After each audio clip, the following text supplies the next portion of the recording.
Today we are going to do section 1.4.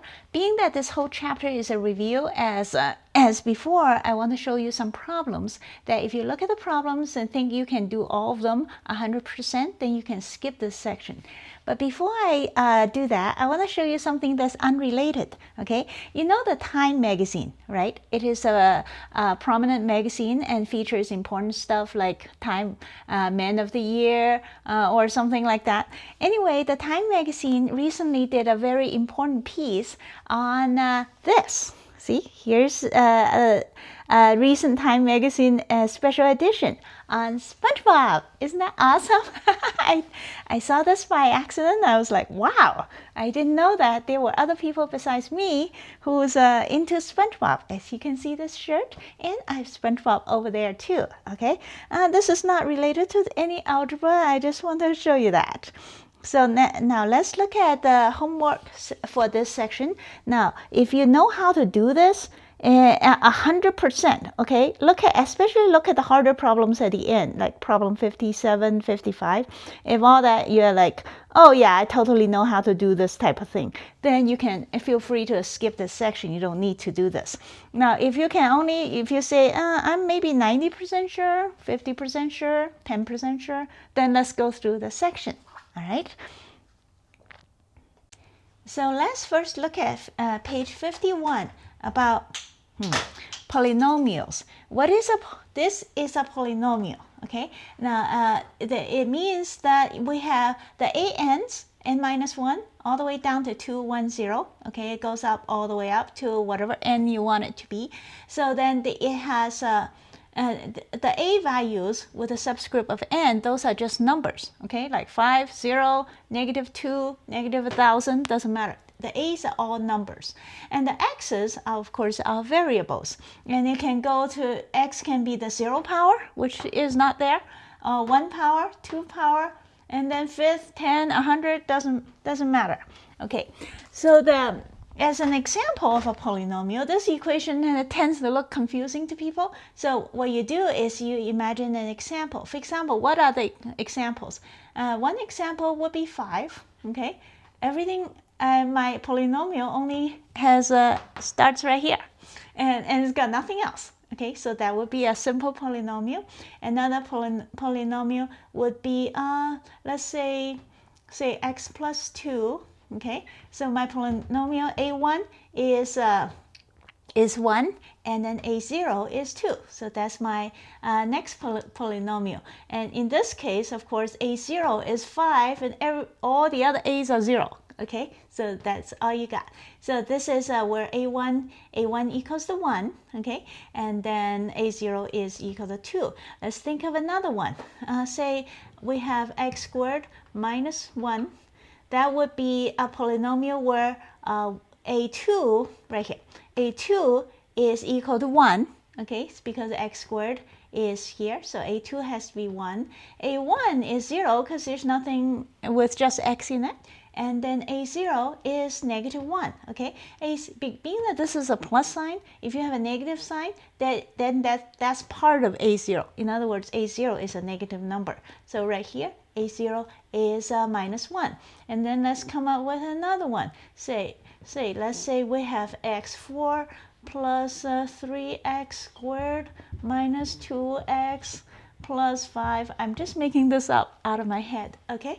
And but things don't change. Now see, this is a0. a0 is positive 5. a1 is -2. Okay, line this up. a2 is positive 3. a3 is 1. See, everything's lined up nicely. And so you can imagine, as the number of this stuff go all the way to 100 or 1,000, we don't care. Million, well, we're not going to deal with that, okay? But mostly we're going to deal maybe at the most the 4th power, because we're just human, okay? We don't want to deal with 1,000. Wants to manage 1,000. So in this section, we might go up to 4 at the max. Sometimes the coefficient can be 0, okay? Remember that. It doesn't have to be there. So you might have something that that is x squared minus 1, or even x fourth plus 5, you know, because all this stuff is 0, that sort of thing. So the coefficients can be, these a's are called the coefficients, and the a's can be any number, okay, positive, negative, fraction, square root, whatever. Just any number will do, and that will give you something called a polynomial. So that's what a polynomial is. Now, having said that, please look at let's look at example 1. Oh, I should mention the coefficient of the x with the highest power in the polynomial is called the leading coefficient. It just have a name. And why is it called that? We don't really care that much. But anyway, your problem might want you to know what is the leading coefficient. Another thing I should mention is the highest power of the polynomial is called its degree. For example, this would be a degree 0 polynomial because it's only got up to 0. This is degree 1, degree 2, and degree 4. Okay, and so that would be the polynomial's degree, and that's what you're doing in example 1. So and it doesn't really matter how it's written either. For example, let's look at example 1, part A, right? What is the degree of this polynomial? Then you look for the term with the x with the highest power, and A, in case of part A, that would be 3. So the degree of that thing is 3. And then the leading coefficient is whatever is in x to the power 3, and the coefficient will be minus 4. So that is how you do example 1. So please do that as part of your homework. And then we are going to do next, we're going to look at how to add and subtract this stuff. Now, to add and subtract two polynomials, what you do is you line up all the terms that has the same power. That is, x to the 4th is different from x to the 3. They're like apples and oranges. But x to the 2 is the same as x to the 2. So if we were to add these two things together, then you would add 3 and plus the 1. If it doesn't write, it means there's a 1 there, so 3 plus 1. So x squared would be would have a total of 4. And if we were adding these two things together, then we will have x4, because there's nothing 4 here. Okay, this is the apple. And then x squared, we'll add that becomes positive 4x squared. And then minus 2x, there's nothing there, so it'll stay at minus 2x. And then finally, the constant term, plus 5 minus 1, that would be plus 4. And you write down that result, and that would be how you add these things. So when you add polynomials, each thing with a different power is considered a different item. So you can only add things that are the same item. Okay, if they're different, you cannot add them together, and you just leave them as is. And that is how you do additions of this type of thing. So please do example 2 as part of your homework, and as well as example 3. Example 3 is subtracting. Subtraction is not as the same as addition, except that in subtraction you flip all signs. That is, for example, let's look at example 3. We are subtracting by that other polynomial. What you're going to do is you're going to flip all the signs of that polynomial. In other words, that polynomial becomes the 5x cubed becomes, you take out the parentheses, it becomes negative 5x cubed. And then the minus 2x squared becomes plus 2x squared. And the 3x becomes negative 3x. See, it's down here. Now your book sort of jumped ahead and did the addition, so that because minus 2x squared, and then there's a becomes plus 2x squared. Then there's a minus x squared here. So then you end up with just minus x squared, which is right here. See, your book jumped ahead a bit. So, but the point is, the way you subtract a polynomial is you flip all signs. What's positive becomes negative, and what's negative becomes positive. Then you add it all up together. Okay, that is all right. So please do example 3 as part of your homework. As an example, let's say if we have say x plus 2 minus, let's say x minus 1, okay? How would you do this? You flip all the signs. So then this is a positive 1, so it becomes minus x plus 1. And then the x plus 2 stays, which means that we have x minus x, so that becomes 0. And then plus 2 and then plus 1 equal to, so that be 3. And the answer to this would be just 3, okay, because x subtracted out, and plus 2, and then that becomes another plus 1. So that gives you 3 as the answer. So please do example 3 as part of your homework. As long as you remember to flip all sides, then you're good, okay? Let's move on to example 4, multiplying polynomials. All right. Now to multiply polynomials, we are going to and follow the rule of multiplication in general. That is, the rule for multiplication is that when you have, say, c times a plus b, these are numbers, okay, that equals to c times a plus c times b. That is, there's a name for this thing. We don't really care. I mean, I don't really care what it's called. The point is that is the rule. And the principle is that you have a guy out here, right? And here's a group of strangers. And the guy out here has to shake hands with each member of the group one time. Okay? So he will shake hands with A, and then he will shake hands with B. Okay, and that is that. We're done shaking hands, and that's how you do multiplication of things that's in parentheses. Now, what happens if the guy isn't just C, but there are two guys? So we have two groups of people, A plus B.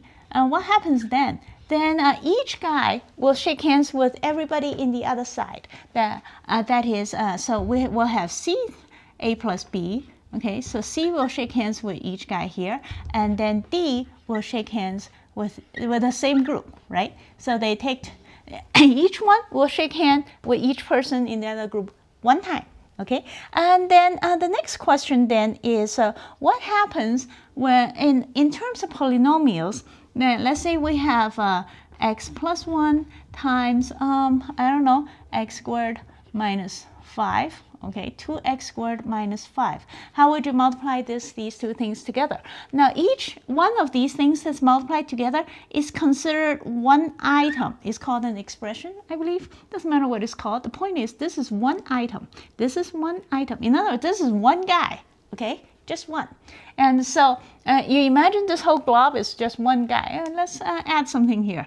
Maybe minus 5, okay? So this guy is a minus 5x.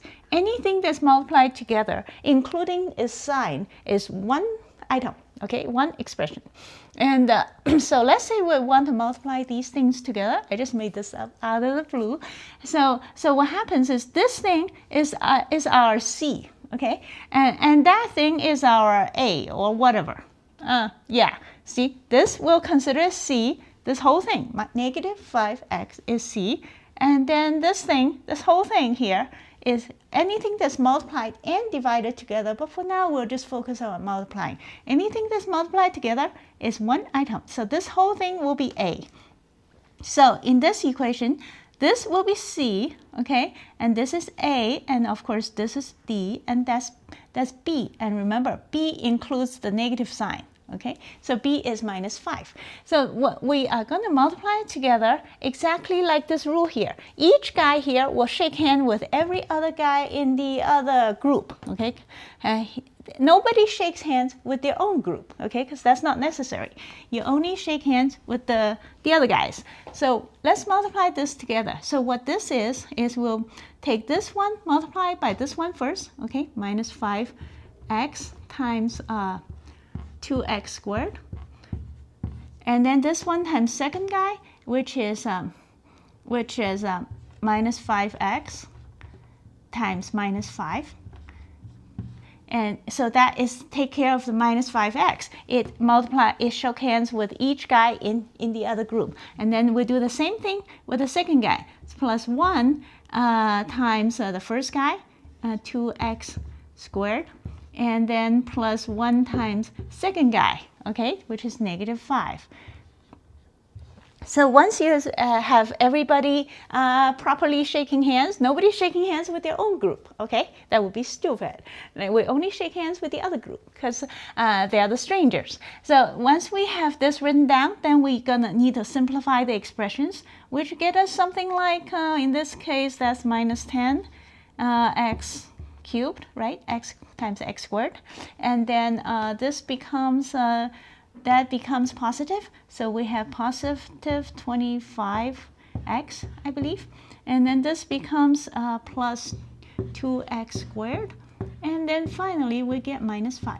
And then that is how you multiply polynomials together. Now this changes nothing if we have more terms. Let's say if we have, say, x plus 1 times x squared minus x minus 1. What would happen then? That changes nothing. Each guy here will multiply with each one of these things, and then we will add them all up, okay? And after this guy's done, then this guy will get forward and multiply by each one, including the negative sign, okay? The negative sign is considered part of this thing. So you multiply each one by that, then that, then that, then we add everybody up, okay? And that would be the result. And frankly, we don't care how many are there. Of course, the more terms there are, the longer your multiplication is going to take and more work it is, and it gets more annoying and more mistakes. But that is the way it is with algebra. But if you do it carefully and get to the end, patiently get each guy to shake hands with every other guy in the other group. And remember, nobody shakes hands with their own group, all right? And once you follow that principle, then you shouldn't have any trouble of multiplying polynomials.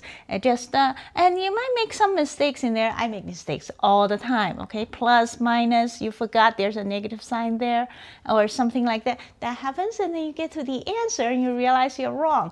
And what do you do when you find out that you didn't get the right answer? You do it again. Okay, from the very beginning or from the middle, wherever you can find your mistake. Depends on how fast you do these things. Like some people might be faster just start in the beginning.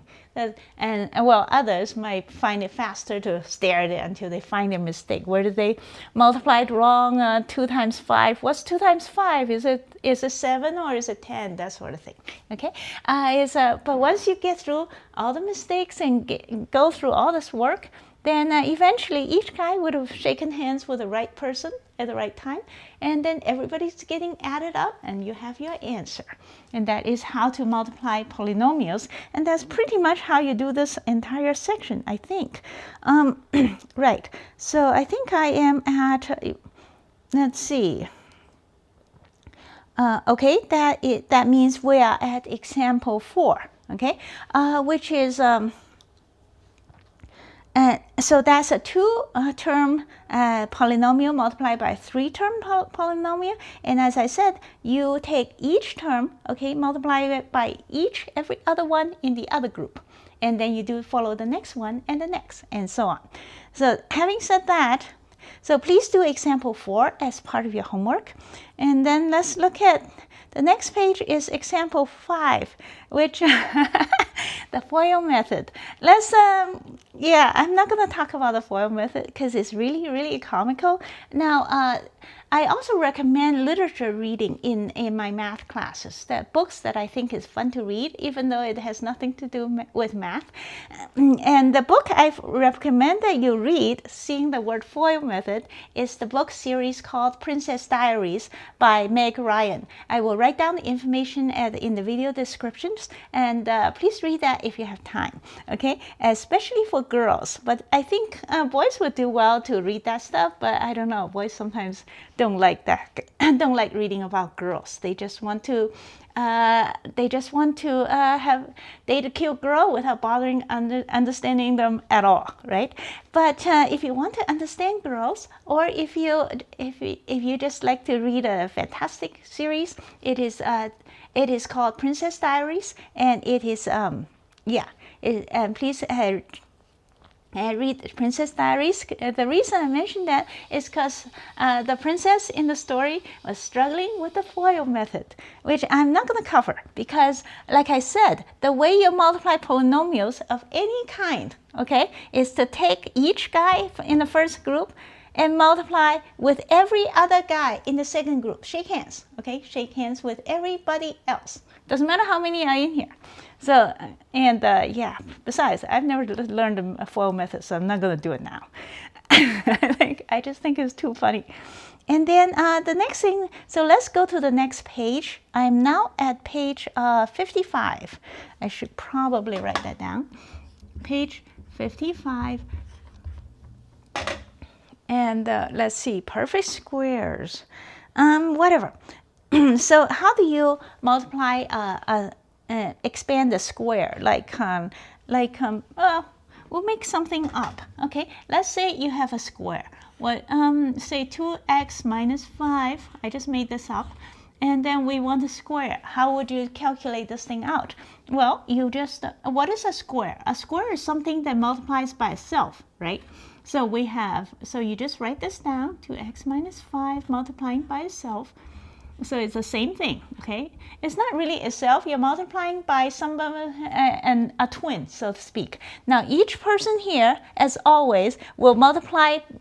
You remember, anything multiplied together is one guy, okay? So each guy here will multiply with everybody else in the other guy, one at a time, and then you add it all together. And after you're done with the first guy, you would then do the second guy. And remember, any negative sign stays with this guy, okay? It's part of him. Don't take it off. It's like his arm or something. So negative 5 will then multiply with each thing in here. First with 2x, then with negative 5, and then you add everything together. And that is how you do perfect squares, which is no different than this, okay? What's the difference? It just happens to be this and look the same. In other words, these things, you say, well, should you shake hands with yourself? That's a different guy. He just look the same. Is your doppelganger or something, you know, a different person. Okay, these are different people. They just look the same, and they're strangers. They look like you, but you need to shake hands with them. Kind of like you're at the Star Wars convention, okay, and you're Darth Vader, right? And that guy is also dressed up as Darth Vader, so he looks just like you, but it's a different guy. All right, just because you both dressed up that way doesn't mean you're the same guy. Anyway, my point is, every group is going, each member of each group is going to shake hands with the members of the other groups one time, whether they look the same or not. That means nothing, okay? So each guy will shake hands with the other group's guy one time, and all of them will do so, and then you will add up the result completely in the end. All right, so that is how you multiply the squares, if there is such a thing. Yeah, what was that? Example something? Example 6. So please do example 6 as part of your homework. In a section like this, I think you pretty much have to do all the examples. I won't be necessarily assigning all the examples in homework, and because well, some examples I just think is a waste of time or something. But in this section, being that it's a review, I think it's very likely that you should do all the examples as your homework. So let's look at next one. Example 7, okay? Example 7 has is called difference of squares, but at this point we don't care what it's called. You have two polynomials multiplied together, okay? I think what you can remember is that is this unusual situation. Yeah, I should mention difference of squares is extremely important. But not right now. Right now, you're just going to do it. So see, the difference of squares says that a plus b times a minus b just happens to be a squared minus b squared. Now, if you do the multiplication, then you'll notice why that's true. It's just that's just how it works out. So, so when you do anything that looks like the difference of squares, that is, you have two items added together. Okay, doesn't matter what they are. You have two guys added together, multiply the two guys subtracting. Then it will be the one that's positive squared minus the one that's negative squared. And if you forget that, it will come out that way anyway. You know, once you do the subtraction, you realize that some of the stuff canceled out, which is why this happens.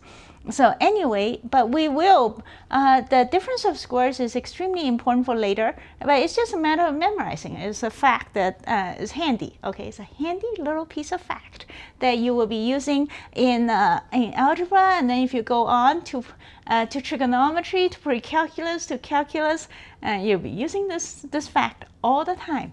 And it's pretty easy to remember too, so you might as well remember that now. But if you don't, you will later. And so please do example 7 as part of your homework. Next, let's polynomials with several, what happens if it contains other variables? Well, nothing changes if it contains other variables. You just, let's look at example 8. What is that? Yeah, let's look at example 8. And we are multiplying stuff, okay, with other variables. Now, if you multiply stuff with other variables, you're going to end up with stuff with other variables, right? Which probably means that you won't be able to combine items as much because there's x and there's y and there's nothing to think of. Kind of like this situation, okay? When you have CA and then CB and then DA and DB, and that's your answer, and there's nothing to combine, and which is okay. That's in that case, you simply write down your answer because you only combine things if they have the same variables. Like, well, like was there anything to combine here? Maybe not. Yeah, but if there's something to combine, say if you both items has x squared and both only x squared, by the way, or both items has only x, then you can add up some numbers and make it shorter. But when you have other variables, then that might not happen as much, and that's all right. You just write down the answer because there's nothing to combine. And with that, we have come to the end of this section. All right. So let's see. For homework problems, please do the ones that I showed you in the beginning of the video. I don't think I need to read that out loud, being that I already showed it to you. So please do that, but I will also type out the numbers in the video description so that you can look it up easily and without having to find it in the video itself. Okay, I think that's about it. Okay, this is this is just a matter of knowing how to manipulate. Add up or expand polynomials. And as you do the homework, things might get longer and longer. Okay, it's like some of the homework might seem like there are a lot of terms. Do not be threatened by more stuff. Okay, it's like more stuff in math is like you have to wash 2 toilets instead of 1. It's more tedious and time consuming, but it's not necessarily more difficult in the sense that if you can wash 1 toilet, you can wash 2. You just need twice as much time, right? So if you see a big long problem, simply give yourself more time to do it. Okay, in other words, think of it as 2 problems or 3 problems until you get it all done anyway. So with that, I believe we have come to the end of this section.